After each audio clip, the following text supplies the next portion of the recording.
আবু বকর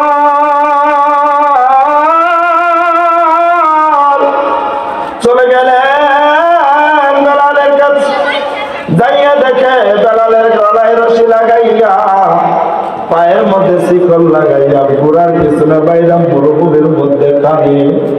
বেলাল কান্দে আর বলে, আহাদ আহাদ আহাদ, আমার আল্লাহ এক, আমার আল্লাহ এক। বেলাল কানে বলে, আমার আল্লাহ এক, আমার আল্লাহর কোন শরীক নাই। আবু বকর ডাক দিয়া বলে, বেলাল তুই তো জানো, তুই যখন আহাদ আহাদ বলস এই কাফেরেরা তোর গায়ে আরো জোরে জোরে আঘাত করে, তুই কেন এই বাক্যটা বলস? বেলাল ডাক দিয়া বলে, আবু বকর ওরা যদি আঘাত করতে করতে আমাকে মেরেও বলে তারপর আমি এই বাক্য ছাড়বো না। জোরে বলে আল্লাহু আকবার। ওরা যদি আমার গায়ে আঘাত করতে করতে মেরেও ফেলে আমি এই বাক্য কখনোই ছাড়বো না। হযরত আবু বকর ডাক দিয়া বলে, বেলাল আমি তোমাকে এই বাক্য ছাড়তে বলি না, তোমাকে আমি এতটুকু বলি একটু আস্তে আস্তে বলো, তাহলে এরা তোমার উপরে আর আঘাত করবে না। বেলাল ডাক দিয়ে বলে, আবু বকর কাফেররা যখন আমার গায়ে আঘাত করে আর আমি যখন চিল্লাইয়া চিল্লাইয়া আহাদ আহাদ বলে আমার আল্লাহ এক বলে যখন সাক্ষ্য দেই, ওদের ভেতর আঘাত আমার গায়ে লাগে না, আমার মাওলার ভালোবাসায় ওদের আঘাত আমি ভুলে যাই। মারহাবা। আমার আল্লাহ বলেন, নবী গো কাল কিয়ামতের দিন বেলালকে আপনার আগে আগে আমি আল্লাহ জান্নাতে প্রবেশ করাবো। জোরে জোরে বলেন সুবহানাল্লাহ। আবু বকর রাদিয়াল্লাহু তাআলা আনহু কাফেরদের লিডারদেরকে বললেন, বেলালকে আমাকে দিয়া দেবা, কত টাকার বিনিময় আমি বেলালকে কিনে নিতে চাই। কাফেররা লাগিয়ে বলে, আবু বকর বেলালকে নিতে পারবা, এক পাল্লায় বেলালকে রাখতে হবে, অপর পাল্লায় টাকা রাখতে হবে, যদি পারো তাহলেই তোমাকে বেলালকে দেওয়া হবে। জোরে জোরে বলেন মারহাবা। আবু বকর ডাক দিয়ে বলে, ঠিক আছে আমি কবুল করে নিলাম। তারা মনে করছে বেলালের ওজনে তো অনেক টাকার প্রয়োজন, এত টাকা আবু বকর পাবে কোথায়? ওরা জানে না মুসলমানকে সাহায্য যিনি করেন, জোরে বলেন তিনি কে? বেলালকে এক পাল্লায় উঠাইলো আবু বকর, অপর পাল্লায় একটা দিরহাম দেওয়ার সাথে সাথে টাকার পাল্লা বাড়ি হয়ে গেছে। জোরে বলেন মারহাবা। কাফেররা ডাক দিয়ে বলে, আশ্চর্যের ব্যাপার। আবু বকর বলে, আশ্চর্য হয়ে লাভ নাই, তোমরা বলেছো টাকার পাল্লা যদি বাড়ি হয় বেলালকে আমার কাছে দিয়া দেবা। তারা কথার জালে ফাইসা গেছে। এবার বলে, ঠিক আছে নিয়ে যাও। আবু বকর বেলালকে নিয়ে আমার নবীর দরবারে হাজির। ডাক দিয়ে বলি, ইয়া রাসূলুল্লাহ, ইয়া হাবিবাল্লাহ, আপনার জন্য আমি বেলালকে হাদিয়া হিসাবে নিয়ে এসেছি। সুবহানাল্লাহ। আমার নবী বেলালের চেহারার মধ্যে হাত বুলায় দেন, বলে, বেলাল কিছুক্ষণ আগে আমার আল্লাহ ঘোষণা করছে আপনার সাহাবীদেরকে বলেন যদি জান্নাতি কোন পুরুষ দেখতে চায় ওরা যেন বেলালের দিকে তাকায় থাকে। জোরে বলেন মারহাবা। এরকম ভাবে প্রত্যেকটা সাহাবীর উপরে, মহিলাদের উপরে, মহিলাদেরকে রাস্তায় উলঙ্গ করে ছেড়ে দিয়েছে। হযরত সুমাইয়া রাদিয়াল্লাহু তাআলা আনহার ঘটনা আপনারা জানেন, সেদিকে আমি যাচ্ছি না। তাকে উলঙ্গ করে হত্যা পর্যন্ত করেছে। কেন? এনারা কেন মুসলমান হইলেন? এমন অত্যাচার যখন শুরু করলো তখন কিছু সাহাবী নবীর কাছে যাইয়া বলেন, নালিশ দিলেন, ইয়া রাসূলুল্লাহ এরা তো আমাদেরকে এইভাবে অত্যাচার করতেছে, এদের ব্যাপারে কিছু একটা করো। সুবহানাল্লাহ বলেন। কি রাগ করতেছেন নাকি আপনারা? রাগ করলে ছেড়ে দেবো, রাগ করেন, অল্প সময় করবেন ইনশাআল্লাহ। এই কিছু সাহাবী যাইয়া নবীর কাছে বললেন, ইয়া রাসূলুল্লাহ, ইয়া হাবিবাল্লাহ আপনি আমাদের জন্য কিছু করেন, এরা তো আমাদের উপর অতিরিক্ত অত্যাচার করতেছে। আল্লাহ তাআলা সাথে সাথে জিবরাইলের মাধ্যমে একটা সূরা পাঠায় দিলেন, সেই সূরার নাম হলো সূরাতুল বুরুজ। বলেন সুবহানাল্লাহ। এই সূরা কেন নাযিল করলেন? যে নির্যাতিত মুসলমানদেরকে সান্ত্বনা দেওয়ার জন্য আল্লাহ তাআলা এই সূরাকে নাযিল করেছেন। সুবহানাল্লাহ।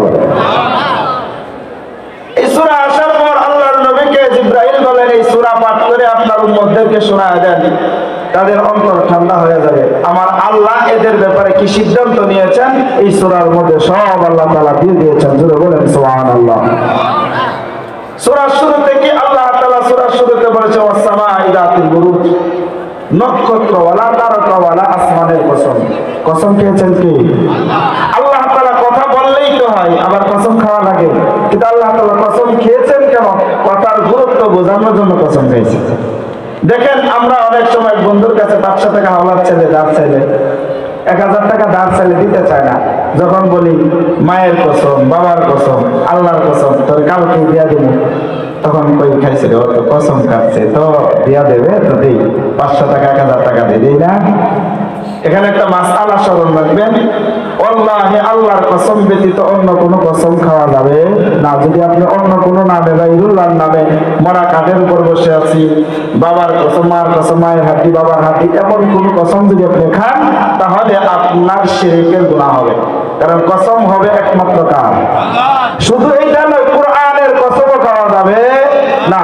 বলতে হবে কোরআন যিনি দিয়েছেন তার কসম, মানে কার কসম? আল্লাহর কসম। একমাত্র কসম হবে কার? আল্লাহ। তো আমরা যেমনি ভাবে কসম খাইলে কথার গুরুত্ব বাড়ে, আল্লাহ তাআলা কসম খাইয়া গুরুত্ব বুঝাইলেন একটা। আরেকটা হলো কসম খাইয়া আল্লাহ যে সকল বিষয়ে কসম খেয়েছেন সেই সকল বিষয়ের গুরুত্ব বুঝাইছেন। জোরে বলুন সুবহানাল্লাহ। যেহেতু ব্যাখ্যা করার সময় আমার হাতে নাই, তাই ওইদিকে যাচ্ছি না। আল্লাহ তাআলা প্রথমে বলেছেন তারকাওয়ালা আসমানের কসম, তারপরে বলেছেন ওয়াল ইয়াউমিল মাউউদ, কিয়ামত দিনের কসম, যেদিন ভাই ভাইকে চিনবে না, বোন বোনকে চিনবে না, স্বামী স্ত্রীকে পরিচয় দেবে না, স্ত্রী স্বামীকে পরিচয় দেবে না, বাবা সন্তানকে পরিচয় দেবে না, সন্তান বাবাকে পরিচয় দেবে না, সেই দিনের কসম। তৃতীয় নম্বরে আল্লাহ তাআলা ওয়াশাহিদি ওয়া মাশহুদ, এক আয়াতের মধ্যে দুইটা কসম খেয়েছেন। শুক্রবার দিনের কসম। শুক্রবার দিন মূল্যবান না অমূল্যবান? মূল্যবান। শুক্রবার দিন বেশি বেশি করে দোয়া করা, এদিন যা দোয়া করবেন আল্লাহ তাআলা সাথে সাথে কবুল করে নেবেন। সুবহানাল্লাহ। বিশেষ করে শুক্রবার দিন আসর থেকে নিয়ে মাগরিবের পূর্ব পর্যন্ত যে সময়টা, এই সময়টায় বান্দা আল্লাহর কাছে যা চায় আল্লাহ তাই কবুল করে। সুবহানাল্লাহ। ওয়াশাহিদি ওয়া মাশহুদ, চতুর্থ নম্বরে বলেছেন আরাফার দিনের কসম, হজের দিনের কসম। এই কসম খেয়েছেন কে? আল্লাহ। চারটা কসম খেয়ে আল্লাহ তাআলা বলেন কুতিলা আসহাবুল উখদুদ, অভিশাপ করুক গর্তওয়ালার উপর, অভিশাপ করুক গর্তওয়ালার উপর। এই হচ্ছে আমার মূল আলোচনা। গর্তওয়ালা কারা, এই ঘটনা বলে আমি আমার আলোচনার সমাপ্তি টানবো। গর্তওয়ালা হচ্ছে ইয়েমেনের মধ্যে আল্লাহ রাসূল পৃথিবীতে আসা 70 বছর আগে। কত বছর আগে? 70 বছর আগের ঘটনা। আল্লাহ তাআলা আমার নবীকে জানাইতেছেন, উম্মতি মুহাম্মাদীদেরকে সান্ত্বনা দেওয়ার জন্য এই সূরা নাযিল করেছেন। আল্লাহ নবী পৃথিবীতে আসার 70 বছর আগের ঘটনা আল্লাহ নবীকে জানাইতেছে যে ইয়েমেন দেশে একজন বাদশা ছিল, বাদশার নাম ছিল ইউসুফ যুনওয়াজ। ইউসুফ যুনওয়াজ। এই ইউসুফ যুনওয়াজ ছিল কাফের, সে ঈসা আলাইহিস সালামের অনুসারী ছিল না। তো আগের জামানার বাদশাদের আন্ডারে, কথা বোঝানোর জন্য একটু বইলেন এই ভূমিকা বলি, আগের জামানার রাজা বাদশারা তাদের সাথে সাথে একজন করে জাদুকর রাখত। আমাদের দেশে যখন শাহজালাল রহমতুল্লাহি আলাইহি এসেছিলেন, তো রাজা গৌরগোবিন্দরও একজন জাদুকর ছিল, ছিল না? ছিল। মুসা আলাইহিস সালামের ঘটনা আপনারা শুনেছেন, তার রাজপ্রাসাদের মধ্যেও জাদুকরেরা থাকতো। এই ইউসুফ যুনওয়াজের একজন জাদুকর ছিল। এই জাদুকর বার্ধক্য চলে আসছে, মারা যাবে রাজার কাছে, ইউসুফ যুনওয়াজের কাছে চিঠি লিখছে, রাজা মশাই আমি তো মারাই যাব, আমি জাদুবিদ্যা শিখাইতে চাই, আপনার রাজ্যের একজন মেধাবী একজন যুবককে আমার ছাত্র বানায় দেন, আমি তাকে কিছু শিখাইয়া দেয়। বাদশাহ পুরা এলাকা খুঁজে আব্দুল্লাহ বিন তাবের নামে এক যুবক, সে যুবকও না আবার কিশোরও না, মাঝামাঝি 15-16 বছর বয়স, এমন এক তীক্ষ্ণ মেধার অধিকারী এক ছেলেকে চুজ করলেন, পছন্দ করে তাকে ওই জাদুকরের কাছে পাঠাইলেন। এই ছেলের নাম কি? আব্দুল্লাহ বিন তাবের। সেও কাফের, সেও মুসলমান না।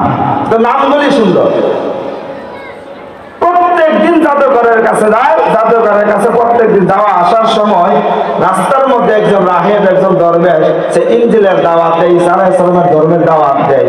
সে একদিন বলতেছে, আচ্ছা এই দরবেশ কি দাওয়াত দেয় আমি একটু শুনে দেখি, আমি তো মেধাবী মানুষ, জ্ঞানী মানুষ, গিয়া দেখি কি কথা বলে, যদি যুক্তিসঙ্গত হয় শুনবো, অযুক্তিসঙ্গত হলে শুনবো না।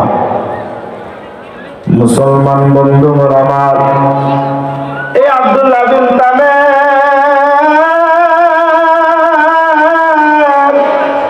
দরবেশের কাছে গেল।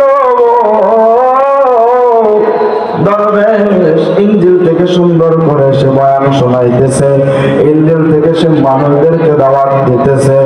বাজানলে আমার আব্দুল্লাহ বিন তামের বসে পড়লো, দেখে প্রত্যেকটা কথারই যুক্তি আছে। এত সুন্দর সুন্দর কথা ইতিপূর্বে কোনোদিন শুনি নাই। সুবহানাল্লাহ। এই আব্দুল্লাহ বিন তামের প্রত্যেক দিন জাদু শিখার জন্য যখন যাই, রাস্তার মধ্যে দরবেশের কাছে যাইয়া সে আবার ইনজিলের সবক নেয়। এমনি একদিন, দুই দিন, 3 দিন করে হঠাৎ একদিন তার মনে হইল দরবেশের ধর্মই সত্য ধর্ম, দরবেশের খুদাই সঠিক, আর জাদুঘরের খুদা বেঠিক, জাদুঘরের ধর্ম বেঠিক। জোরে জোরে বলেন মারহাবা। বন্ধুগণ আমার, আব্দুল্লাহ বিন তামের কালেমা পড়ে মুসলমান হয়ে গেল। মুসলমান হওয়ার পর এই খবর এবার পৌঁছে গেছে বাদশাহ মশাইয়ের কাছে, সবার কাছে চলে গেছে আব্দুল্লাহ বিন তামের মুসলমান হয়ে গেছে। জাদুকরের কাছে প্রত্যেকদিন দেরি করে যায়। জাদুকর একদিন বলে, আব্দুল্লাহ বিন তামের তুমি এত দেরি করে কেন? প্রত্যেকদিন মাইর দেয়। আবার আসার পথে ওই হুজুরের কাছে যায়, দরবেশের কাছে যায়, আবার তার মা বাবাও তার শাসন করে। আব্দুল্লাহ বিন তামের অত্যাচার সহ্য করে করে 3 দিনের জ্ঞান নিতেছে। হঠাৎ একদিন মনে প্রশ্ন জাগলো, আমি যে এই ধর্ম পালন করি, এটা যে সঠিক ধর্ম, তার প্রমাণ কি কেমনে বলবো? মন থেকে এখনো সন্দেহ দূর হয় না। চিল্লা বলেন ঠিক না বেঠিক? আমার আল্লাহ, যদি তোমার ধর্ম সঠিক হইয়া থাকে, আমার সামনে এমন কোন একটা ঘটনা ঘটায়া দাও যা দেখে আমি বুঝতে পারি তোমার ধর্ম সঠিক। মারহাবা। এই আব্দুল্লাহ বিন তামের এই দোয়া করলো। কিছুদিন পর সে রাস্তা দিয়া যখন যাবে, দেখে অনেক মানুষ দুই পাশে দাঁড়ানো, সামনের দিকে কেউ যায় না। আব্দুল্লাহ বিন তামের বলে, এই রাস্তার মধ্যে আবার কি হইল? সামনে গিয়া দেখে রাস্তার মাঝখানে একটা বাঘ বসে আছে অথবা সিংহ বসে আছে। মানুষ ভয়ে রাস্তা বরাবর হইতে পারে না। বলেন আপনাদেরকে বলে, এই প্যান্ডেলের ভিতরে যদি একটা বাঘ আসে, আপনার কেউ থাকবে না? তাহলে হুদা দৌড়তে মনে লুঙ্গি ফালাই ধরতে মোটে কেনা। আব্দুল্লাহ বিন তামের যাইয়া দেখে বাঘ বসে আছে। মানুষ বলতেছে, এই বাঘ কেমনে এখান থেকে তাড়াইবো, আমরাও তো যাইতে পারতেছি না। আব্দুল্লাহ বিন তামের শুকরিয়া আদায় করে আলহামদুলিল্লাহ, ও গো আল্লাহ, আজকেই দরবেশের ধর্ম সঠিক নাকি জাদুকরের ধর্ম সঠিক প্রমাণ করার সুযোগ তুমি দিয়া দিছ। সুবহানাল্লাহ। আব্দুল্লাহ বিন তামের একটা পাথর হাতে নিয়া সামনের দিকে যখন অগ্রসর হয়, অনেক মানুষ বলে, এ ছেলে তুই কি করবে? কেউ কথা বলবা না। এমন এক খেলা আজকে খেলব যা জীবনে কোনোদিন দেখো নাই। মারহাবা। এই আওয়াজে হবে না, আর জোরে জোরে বলেন মারহাবা। আব্দুল্লাহ বিন তামের ছোট্ট একটা পাথর নিয়া আল্লাহর নাম করে বলে, আল্লাহ, যদি তুমি সত্য হয়ে থাকো, দরবেশের ধর্ম যদি সত্য হয়ে থাকে, পাথরের আঘাতে যেন বাঘটা মরে যায়। বন্ধুগণ আমার, এবার বলতেছে, আর যদি জাদুকরের ধর্ম সঠিক হয়ে থাকে, বাঘ যেন না মরে। এই কথা বলিয়া পাথর যখন নিক্ষেপ করলো, পাথরটাকে আমার আল্লাহ এত গতি দিয়া দিল, বুলেটের চাই চাইতেও বেশি গতি আকারে বাঘের মাথা দিয়া ঢুইকা ও পাহাড় দিয়া বের হয়ে গেছে। জোরে বলেন মারহাবা। সাথে সাথে বাঘটা রাস্তার মধ্যে লুটাইয়া পড়লো। ও বাজান, এটা আমার লেখা কোনো ঘটনা, এই ঘটনা শোনাইছেন কে? আল্লাহ। বন্ধুগণ আমার, সমস্ত মানুষ তাকায় হয়েছে আলী আব্দুল্লাহ বিন তামের একই খেলা দেখাইল। ছোট্ট একটা পাথরের আঘাতে বাঘ রাস্তায় পড়ে গেছে। আব্দুল্লাহ বিন তামের ডাক দিয়া কয়, মানুষ বলবই না এই খেলা আমার নয়, এই খেলা হলো আমার আল্লাহ। জোরে বলেন আল্লাহু আকবার।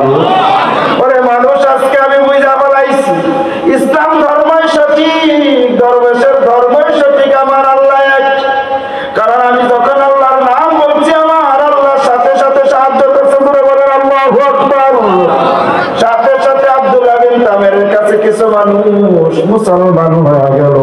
যখন দেখলো আব্দুল্লাহ বিন তামের এমন কারামতি দেখাইতেছে, এইবার মানুষেরা আব্দুল্লাহ বিন তামেরের কাছে আসে। আয়েশা বলে, আব্দুল্লাহ বিন তামের, আমার ছেলেটা অসুস্থ, একটু ফু দাও।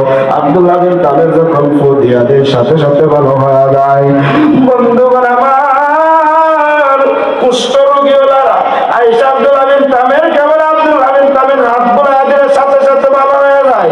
একবার আওয়াজ দিয়ে বলেন, এই ক্ষমতা দিয়েছেন কে? আরো জোরে বলেন কে? আব্দুল্লাহ বিন তামেরের কাছে যখন সমস্ত মানুষ আসতেছে, হঠাৎ করে ইউসুফ জুন্নাওয়াজের একজন উজির ছিল, সে জন্ম অন্ধ, চোখে দেখতে পায় না।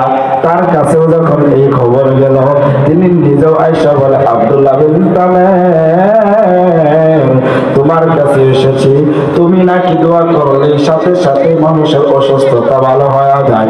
তুমি একটাবার আমার জন্য দোয়া করে দাও, আল্লাহ যেন আমার চোখটা ভালো করে দেয়। আব্দুল্লাহ বিন তামের বলে, সত্য হইল, যদি তুমি পরিপূর্ণ সুস্থ হয়ে যাও তাহলে মুসলমান হওয়া লাগবে। উজির ডাক দিয়ে বলে, তুমি যদি আমার পরিপূর্ণ সুস্থ বানাইতে পারো, আমি অবশ্যই মুসলমান হব। এই পৃথিবীর কোন ডাক্তার, কোন কবিরাজ আমার চক্ষু ভালো করতে পারো না। তুমি যদি ভালো করতে পারো, আমি এক মুহূর্ত দেরি করবো না, সাথে সাথে কালমা পড়ে মুসলমান হয়ে যাব। মারহাবা। আব্দুল্লাহ বিন তামের আমার আল্লাহর নাম লয়া চোখের মধ্যে হাত বুলায়া বলে, তুমি তোমার বান্দাটাকে সুস্থ করে দাও। কারণ চোখের জ্যোতি, চোখের আলো তো তুমি দিয়েছো, দেখার মতন ক্ষমতা তো তুমি দিয়েছো। আল্লাহ তো তুমি তাকে ক্ষমতা দিয়ে দাও। আল্লাহ সাথে সাথে কবুল করে নিলেন, সাথে সাথে চোখের জ্যোতি ভালো হয়ে গেছে। ওই উজির ও আব্দুল্লাহ বিন তামেরের কাছে কালমা পড়ে মুসলমান হয়ে গেছে। মারহাবা। উজির যখন মুসলমান হইল, এই খবর ইউসুফ জুন্নাওয়াজের কাছে গেল, বলল, উজির, তুমি নাকি মুসলমান হয়ে গেছো। উজির ডাক দিয়া বলে, হ্যাঁ আমি মুসলমান হয়ে গেছি। শুধু আমি নয়, এই এলাকার একজন দরবেশ এবং আব্দুল্লাহ বিন তামের, এই তিনজন মানুষ এই এলাকার মুসলমান। জোরে জোরে বলেন মারহাবা। বাদশা এইবার ইউসুফ জুন্নাওয়াজ করলো কি, উজিরকে ডাক দিল, দরবেশকে ডাইকা উজিরকে হত্যা করলো। ইউসুফ জুন্নাওয়াজ দরবেশকে হত্যা করে মেরে ফেললো। এইবার আব্দুল্লাহ বিন তামেরকে মারবে। ইউসুফ জুন্নাওয়াজ ডাক দিয়ে বলে, একে সহজে মারা যাবে না, এর এমন ভাবে মারবো সমস্ত মানুষের জন্য যেন একটা উপমা হয়ে থাকে, যে আমার ধর্ম ছাড়লে তার পরিণত কি হয়। জোরে জোরে বলেন নাউজুবিল্লাহ। আব্দুল্লাহ বিন তামেরকে মারার জন্য কিছু সৈন্য দেয়া পাহাড়ের উপরে নিয়ে গেল। পাহাড় থেকে সৈন্যরা যখন ধাক্কা দিবে, আমার আল্লাহ রব্বুল আলামিন সাথে সাথে ওই সৈন্যদেরকে পাহাড় থেকে বালাইয়া জায়গায় মাইরা ফেলাইছে। জোরে বলেন মারহাবা। এবার ইউসুফ নামাজ বলে কি ব্যাপার, আব্দুল্লাহ বিন তামিরকে কেন মারা যায় না? এবার একটা সাগরের মাঝখানে পাঠাইলো, ওই সৈন্যরা নদীর সাগরে পড়ে মরে গেল। আব্দুল্লাহ বিন তামির কিছু করতে পারে না। এবার আব্দুল্লাহ বিন তামির মনে মনে একটা নিয়ত করলো, এই বাদশা আমাকে না মেরে ছাড়বে না। আমি এমন সময় শেষ। আব্দুল্লাহ বিন তামিরকে মারার জন্য প্ল্যান করলো। আব্দুল্লাহ বিন তামির অন্য কোনো একদিন আশেপাশে আমার আরো মাহফিল আছে, আপনারা যাবেন, সেরকম করে আমি আলোচনা রাখবো। বাকি আলোচনা আমি সমাপ্ত করবো ইনশাআল্লাহ। এখানেই সমাপ্ত করছি। আব্দুল্লাহ বিন তামির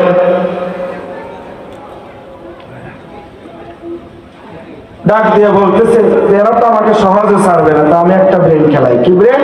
সে বলতেছে যে আমি মরবো ঠিক আছে, কিন্তু আমি এমন ভাবে একটা খেলা খেলাবো যেন আমার মৃত্যুতে আরো হাজার মানুষ মুসলমান হয়ে যায়। যেটা বলেন সুবহানাল্লাহ।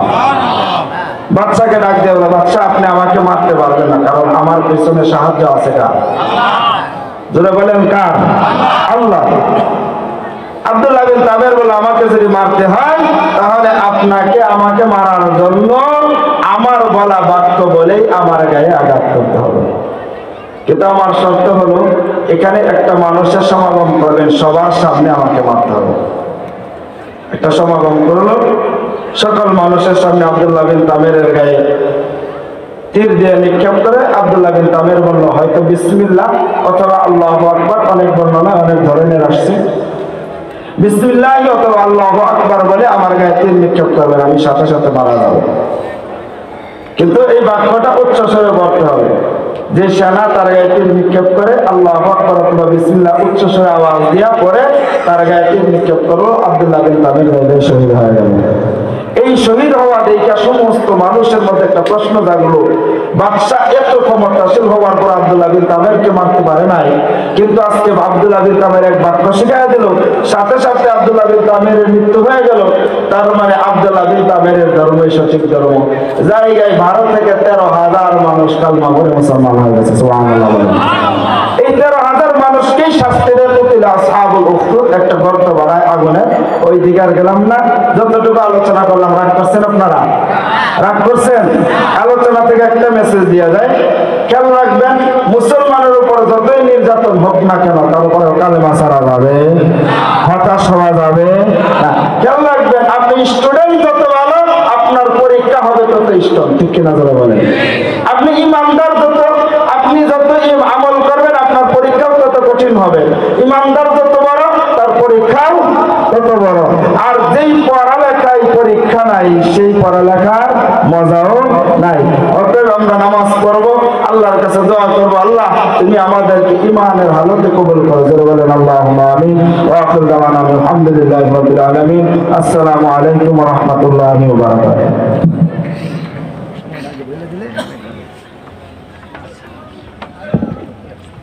আলহামদুলিল্লাহ, ধন্যবাদ জনাব হাফেজ কারি রফিকুল ইসলাম সাহেবকে।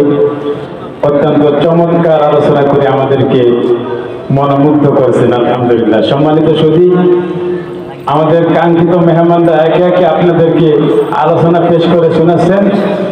দয়া করে আপনারা ধৈর্য সহকারে শুনুন এবং যাহারা প্যান্ডেলের বাহিরে আছেন প্যান্ডেলের নিচে চলে আসুন। এই পর্যায়ে একটি ইসলামী সঙ্গীত পরিবেশন করছি আমি, এরপরে আমাদের সম্মানিত হুজুর আলোচনা পেশ করবেন ইনশাআল্লাহ।